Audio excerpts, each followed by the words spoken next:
ठाकुर जी यदि मिलने का मन बनाएंगे सबसे पहले स्वप्न में आएंगे।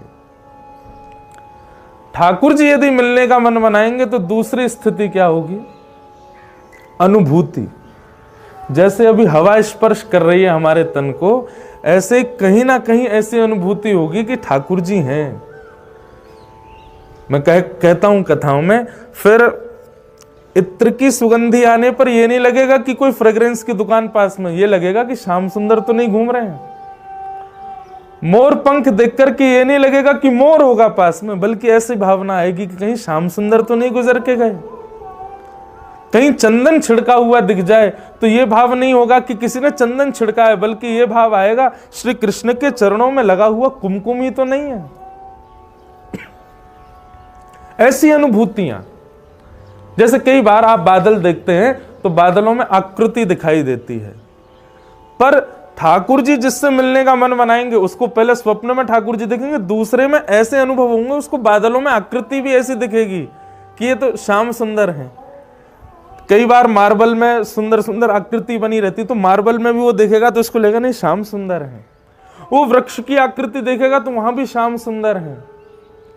उसको जगह जगह अनुभूति होने लगेगी। अरे कहां तक कहें, वो मानवों को भी देखेगा ना तो मानवों में भी कहीं ना कहीं लक्षण श्याम सुंदर के दिखेंगे। कोई सामान्य तिलक लगा करके, सामान्य केवल वैष्णव भेष धारण करके भी आ जाएगा ना तो आपको लगेगा श्याम सुंदर ऐसे दिखते होंगे, ऐसी स्थिति हो जाएगी। तो प्रथम ठाकुर जी यदि मिलने का मन बनाएंगे तो स्वप्न में मिलेंगे। दूसरी बात, ठाकुर जी यदि मिलने का मन बनाएंगे तो इस प्रकार की अनुभूतियां होने लगेंगी, यत्र तत्र सर्वत्र आपको आकृतियों में भी श्री कृष्ण दिखेंगे। और तीसरा, ठाकुर जी मिलने का मन बनाएंगे तो फिर ये विचार नहीं करेंगे कि आप कहां हो, किस भाव में हो, कैसे हो, वे सन्मुख आकर के आपको प्रत्यक्ष दर्शन देंगे। स्वप्न दर्शन, अनुभूति दर्शन और प्रत्यक्ष दर्शन, ये तीन विधा है। किसी भी भक्त का चरित्र देख लो, भक्तिमती मीराबाई हो, भक्तिमती करमती बाई हो, हमारे गोस्वामी श्री गोस्वामी तुलसीदास जी हों, सूरदास जी हों, सबको पहले अनुभव ही हुआ है, अनुभूति में ही दिखा है कि ठाकुर जी हैं, फिर प्रत्यक्ष दिखे। तो श्री रूप गोस्वामी जी के चित्त में जो स्वरूप आया, उसने कहा मैं गोमा टीला में बैठा हूं, और वह गोमा टीला में जहां गैया जाकर के अपनो अनायास दुग्ध बहावे, वहीं ते मेरो स्वरूप निकालो। रूप गोस्वामी दौड़ करके गए, गोमा टीला के ऊपर जाकर के देखा, तभी एक वेद लक्षणा गौ माता आई, और गौ माता एक शिखर के ऊपर जाके खड़ी हुई और अनायास ही बिना किसी के हाथ लगाए ही उसके थनों से दुग्ध प्रवाह होने लगा।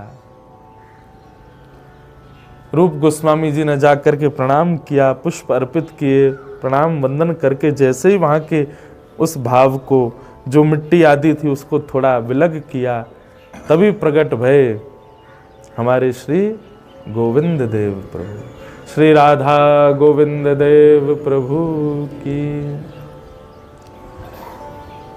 सब सुख सागर रूप जागर, रहे वृंदावन धाम। सब सुख सागर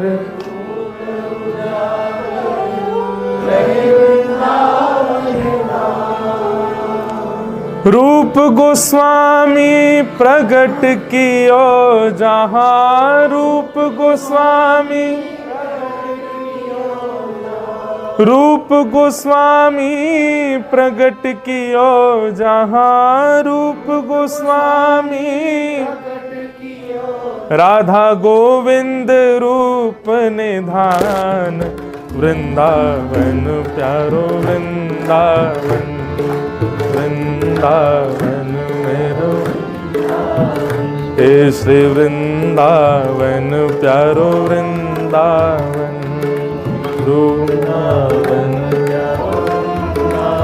रूप गोस्वामी प्रगट कियो जहां, रूप गोस्वामी श्री रूप गोस्वामी प्रगट कियो जहां, राधा गोविंद रूप निधान, वृंदावन प्यारो वृंदावन, वृंदावन हे श्री वृंदावन मेरो वृंदावन।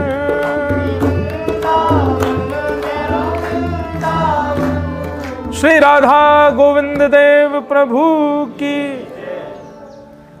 ऐसे प्रकट भय हमारे वृंदावन के प्रथम ठाकुर श्री राधा गोविंद देव। वृंदावन के अष्टदल कमल के बिल्कुल मध्य में विराजमान है श्री गोविंद देव जी। फिर कालांतर में सनातन गोस्वामी जी को लगा कि रूप को तो मिल गए गोविंद देव जी, अब हमको कैसे मिले। तब सनातन गोस्वामी जी ने श्री मदन मोहन जी को प्राप्त किया। कैसे प्राप्त किया ये कथा हम कल सुनाएंगे। और फिर मधु पंडित उनको श्री गोपीनाथ जी प्राप्त भये। और देखो कितने भाग्य की सौभाग्य की आप लोगों की बात है कि हमारे वृंदावन के सप्त निधियों में 2 निधि तो आपके जयपुर में ही विराजते हैं, श्री राधा गोविंद देव जी और श्री गोपीनाथ जी। तो ऐसे श्री गोविंद देव जी वृंदावन में प्रकट हुए। फिर औरंगजेब ने जब आक्रमण करना प्रारंभ किया, इतना बड़ा मंदिर था गोविंद देव जी का कि ऊपर का दिया दिल्ली तक, आगरा तक दिखाई देता था। औरंगजेब ने जाकर के मंदिर ध्वस्त करने का प्रयास किया।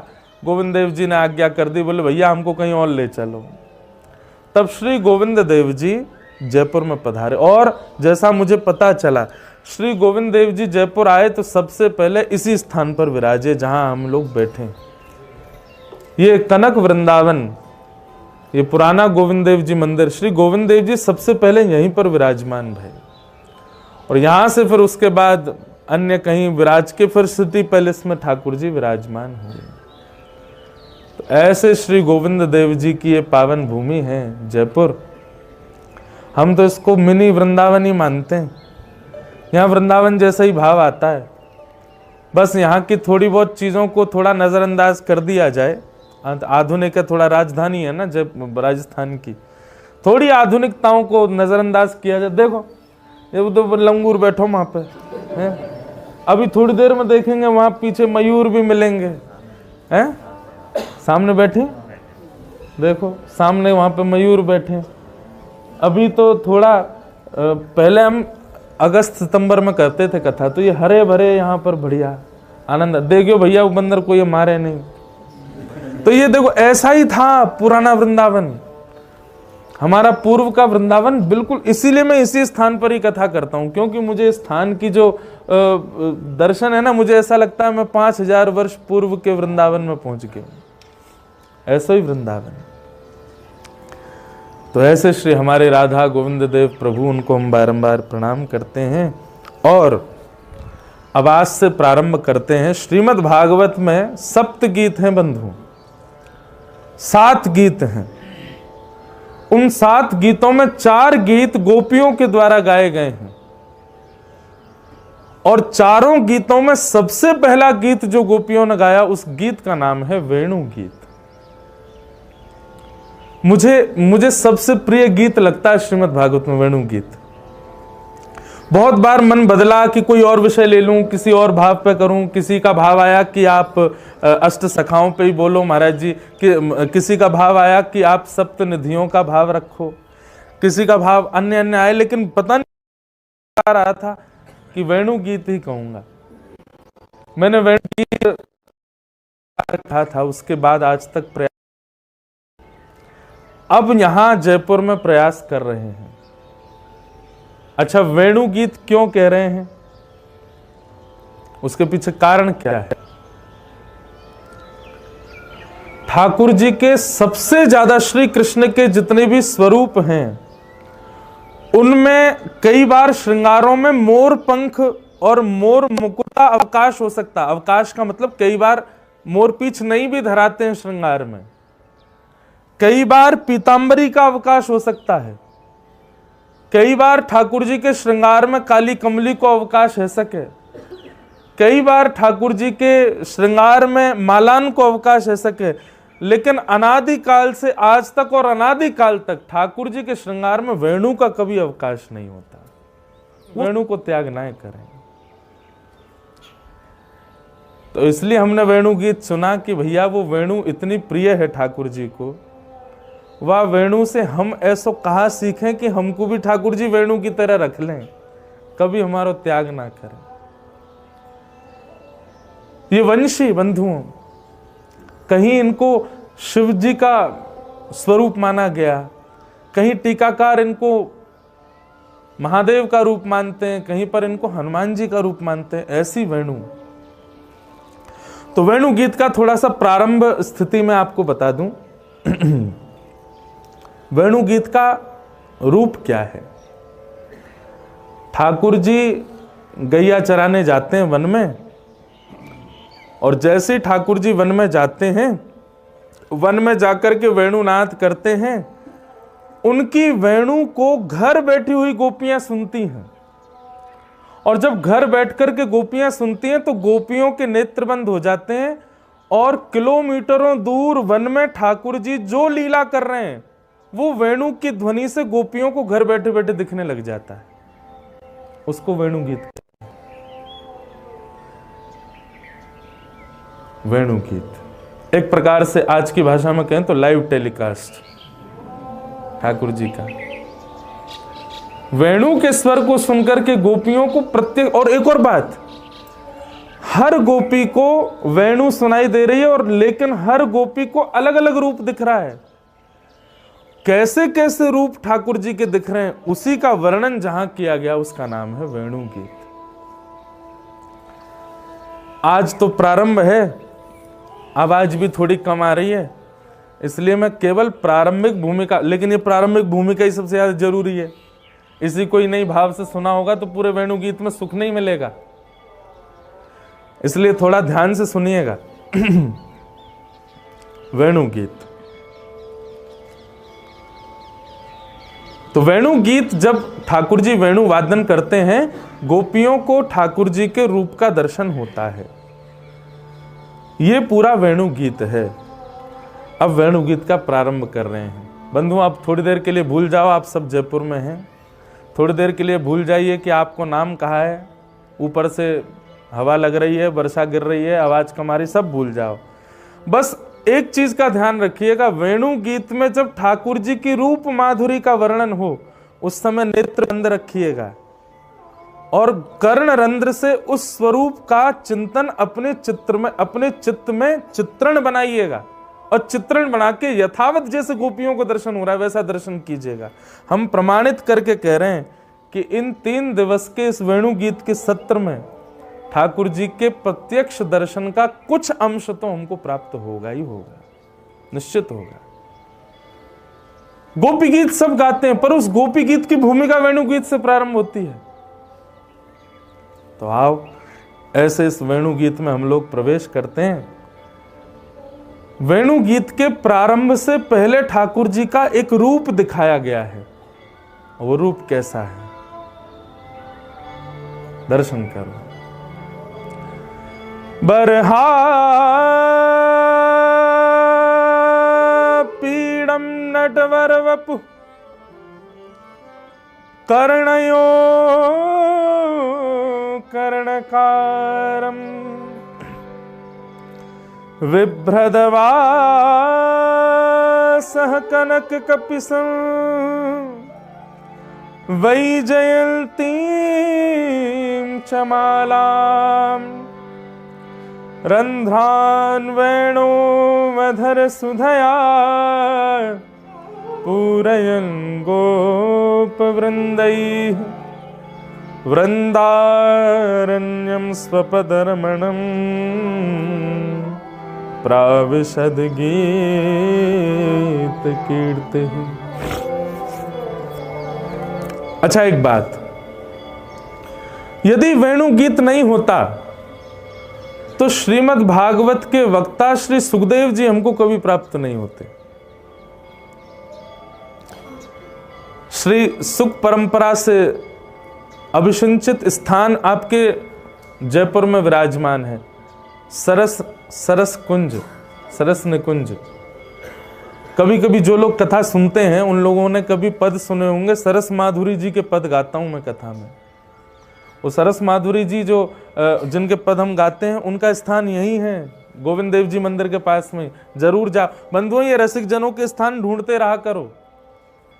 वृंदावन भी जाते हो तो केवल राधा वल्लभ, राधा रमण और बिहारी जी दर्शन करके संतुष्ट मत हो जाया करो, खोजा करो कहाँ हैं वैष्णव जन, कहाँ विराजते हैं। उनके स्थानों पे जाओ, जाकर के थोड़ी देर वहां बैठो, वहां की रज इकट्ठी करो, उसको नित्य माथे से लगाओ। वहां विराजमान महाराज जी, वहां विराजमान पूर्वाचार्यों के ग्रंथ पढ़ो। ये सब आपको करना है, इसी से ही भक्ति में वर्धन होगा। तो अभी तो 3 दिन में नहीं, 3 दिन कथा सुन लो, उसके बाद कभी अवकाश हो सरस निकुंज जाइएगा, वहां जाके ठाकुर जी का दर्शन करिएगा। और कई सरस निकुंज के भी यहाँ पर वैष्णव श्रोता बैठे हैं, तो वहां जरूर जाया कीजिए। सरस माधुरी जी के ऐसे मधुर मधुर पद हैं, हम गाएंगे कथा में। तो वेणु गीत नहीं होता तो श्री सुखदेव जी की प्राप्ति नहीं होती हम लोगों को। क्यों? सुखदेव जी के साथ क्या हुआ? वो जन्म लेते ही यम प्रव्रजंतम अनुपेत मपेत कृत्यम द्वैपायनो विरह कातर आजुहाव पुत्रेति तन्मय तया तरवो भिनेदु तम सर्वभूत हृदय मुनिमान तोष्मि। जो जन्म लेते ही वन में चले गए थे, ध्यान में गए थे, निर्गुण निराकार ब्रह्म के ध्यान में गए थे, लेकिन वेदव्यास जी महाराज ने जब भागवत की रचना की तो भागवत की रचना करके उन्होंने अपने शिष्यों को बुलाया और बुला करके कहा कि घर घर में जन जन में भागवत जी को पहुंचाने के लिए एक युवा श्रेष्ठ वक्ता की आवश्यकता है, और वो गुण मेरे पुत्र सुखदेव में है। पर सुखदेव को बुलाया कैसे जाए? तब वेणु गीत का ये जो श्लोक है, ये श्लोक वेदव्यास जी ने छोटे छोटे बच्चों को याद करा दिया और कहा कि तुम पहाड़ों पर जाकर के इसका आर्तनाद करना, इसका उच्च स्वर में वाचन करना। यदि स्वर सुनकर के कोई बालक कहे कि मुझको ये रूप जिनका तुम बता रहे हो इनका पूर्ण दर्शन कराओ, तो उस बालक को लेकर के मेरे पास आ जाना। तब वो छोटे छोटे बालक हिमालय पर गए और हिमालय पर जाकर के इस श्लोक का वाचन किया। बरहा पीड़म नटवर वपुः कर्णयो कर्णकारम। अब ठाकुर जी की छवि बनाना, कैसे हैं ठाकुर जी, वर्णन कर रहे हैं। वरहा पीड़म, ठाकुर जी ने टेढ़ा मुकुट पहना हुआ है। अच्छा, मैं कथा में बताता हूं ठाकुर जी टेढ़ा मुकुट क्यों पहनते हैं। हमारे गोविंद देव जी, राधा रमण जी, राधा वल्लभ जी ये टेढ़ो मुकुट का क्यों पहने?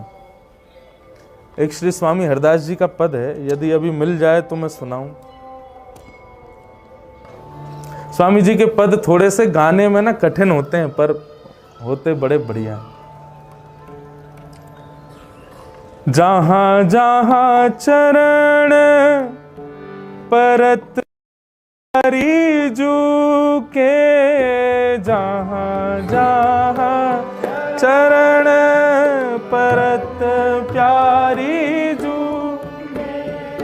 जहां जहां चरण परत प्यारी जू के, जहां जहां परत प्यारी जू के, ताहा ताहा मन मेरो करत है छाँव रे, ताहा ताहा मन मेरो करत है, हे ताहा ताहा मन मेरो करत है छाँव रे, ताहा ताहा मन।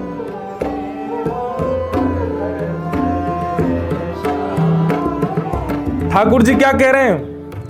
बोले भैया श्री जी की सेवा में आपको जो दिख रहा है, बहुत ध्यान से सुनना। ये देखो अंतरंग, आप में से एक बात पहले ही कर दूं ये 3 दिन का जो सत्र होने वाला है ना, ये बिल्कुल निकुंज लीलाओं का होने वाला है। इसलिए यदि कोई ये सोच के आ रहा हो कि ज्ञान वैराग्य की चर्चा होगी तो भैया क्षमा करियो, बाकी लइया बड़ी बड़ी कथाएं हैं। यहां पे आके ज्ञान वैराग्य ना बोलूंगा मैं, यहां तो निकुंज की लीला ही चलेगी। ये कुंज निकुंज है भैया, यहां तो श्यामा श्याम की अंतरंग लीला ही चलेंगी। तो जो रस में भीगे भय गुल्ला हैं, आप सब लोग गुल्ला हो, जो रस में भीगो भयो होगो वही रसगुल्ला बनेगो, वही को भोग लगावेंगे ठाकुर जी। जहां जहां चरण प्यारी, जहां जहां चरण परत प्यारी जूके, तहां तहां मन मेरो करत है छाओ। तो ठाकुर जी मुकुट ऐसा क्यों पहने? ये जादना मुकुट पहने ना, वादना समझियो छतरी पहन के आए हैं, और काय के लिए? किशोरी जी के चरणन के ऊपर छांव करवे के लिए। कहीं ये उष्ण सूर्य को ताप श्री जी के चरणन को कष्ट नहीं दे। बंधुओं, निकुंज लीला में वर्णन आता है कि एक बार ललिता विशाखा दोनों सेवा कर रहे और स्वामिनी जी अष्टदल कमल के ऊपर पौड़ी हुई हैं। इतने में ठाकुर जी आ गए, और जैसे ही ठाकुर जी आए तो ललिता जी बोली, कहा है आवाज करते आ रहे हो, नूपुरन्ने बजाते आ रहे हो, श्री जी उठ जाएंगी हमारी। तो ठाकुर जी अचक अचक के धीरे, अचक अचक समझते हैं, अचक मतलब धीरे धीरे चल के आने लगे। आके ललिता जी से बोले, मोए भी सेवा करन दो श्री जी की। ललिता जी बोली, बात मत करो, चुपचाप खड़े रहो यहाँ पे। ठाकुर जी बोले, मैं सेवा ही तो मांग रहा हूं, रोक काई को रही हो मुंह को? बोले, आप देखो श्री जी के चरण देखो लाल पड़ गए ना। बोले, हाँ। आप बोल रहे हो, आपके मुख की उष्णता, आपके मुख से निकलने वाली गर्मी से देखो श्री जी के चरण लाल पड़ गए। तो लाल जी अपना सिर पकड़ के बैठ गए, मैं इतनी दूर से बोल रहा हूं, मेरे मुख की उष्णता श्री जी के चरणन को लग रही है, ऐसी श्री जी के मैं चरण कैसे दबाऊंगा? ठाकुर जी बोले, मेरे हाथ तो बड़े कठोर हैं, मैं तो सेवा ना कर सकूं। ललिता बोली कि विचार करो, यदि सेवा करनी हो तो ऐसे करियो कि हमारी श्री जी की कोमल अंग को शोभ नहीं हो। तो वहां भी एक पद आता, मैं पद ढूंढवे जाऊंगा तो आधा घंटा लगेगा, हमारे केवल भावी सुना रहा हूं। ठाकुर जी उस पद में वर्णन आता है कि ठाकुर जी कैसे चरण दबा रहे हैं। देखो ये लीला, ये सुख कहाँ बड़ी बड़ी कथान में मिला है? पंडाल की कथान में मिला है? ये केवल यहीं मिला है। बोलो राधा गोविंद देव प्रभु की। ऐसा लग रहा हो कि यहीं श्यामा श्याम लीला कर रहे होंगे। देखो देखियो, 3 दिना में ध्यान रखियो, पीछे कहीं दिखे पीताम्बरी सी झलक सी दिख जाएगी पीछे, यहीं डोल रहे होंगे ठाकुर जी।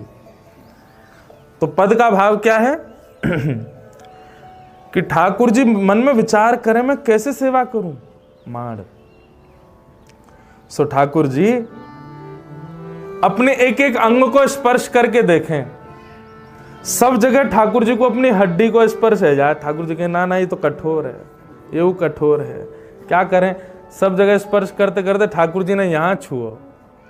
सोई गद मदरा से गाल ठाकुर जी के। ठाकुर जी बोले, हाँ जे कोमल है। सो श्री जी के चरणन को ठाकुर जी अपने गाल से दबा रहे हैं। ऐसा भाव हमारी निकुंज लीला में भाव वर्णन करें। ऐसा प्रत्यक्ष नहीं लिखा पद में कि ठाकुर जी गाल से चरण दबा रहे हैं। भाव ऐसा है कि श्री जी की ठोड़ी, श्री जी की एड़ी ठाकुर जी की ठोड़ी को स्पर्श कर रही है, और श्री जी को जो अंगूठा वो ठाकुर जी के माथे को स्पर्श कर रहा है। ऐसे ठाकुर जी सेवा कर रहे हैं। तो कैसे कर रहे हैं? ऐसे दबा रहे हैं, अपने गालन से दबा रहे हैं। एक कहीं कथा थी मेरी, वहां एक लाली, वहां ने ये चित्र भी बनाया, मेरे पास रखो घर में आज भी। उसने ऐसा चित्र बनाया कि अष्टदल कमल पे श्री जी पौड़ी हैं, ललिता विशाखा चवर लेक खड़ी हैं, और ठाकुर जी अपने गालन से ऐसे चरण दबा रहे हैं श्री जी के। तो भैया ये तो मुकुट यही मारे पहने कि श्री जी के चरणन में छांव बनी रहे। तो बरहा पीड़म नटवर वपु, ठाकुर जी मोर मुकुट पहनते हैं, टेढ़ा पहनते हैं। क्यों? इसलिए पहनते हैं टेढ़ा और आगे झुका हुआ पहनते हैं, ताकि सूर्य की किरणों को उसमें समेट लें, श्री जी के चरणन में क्षोभ नहीं हो।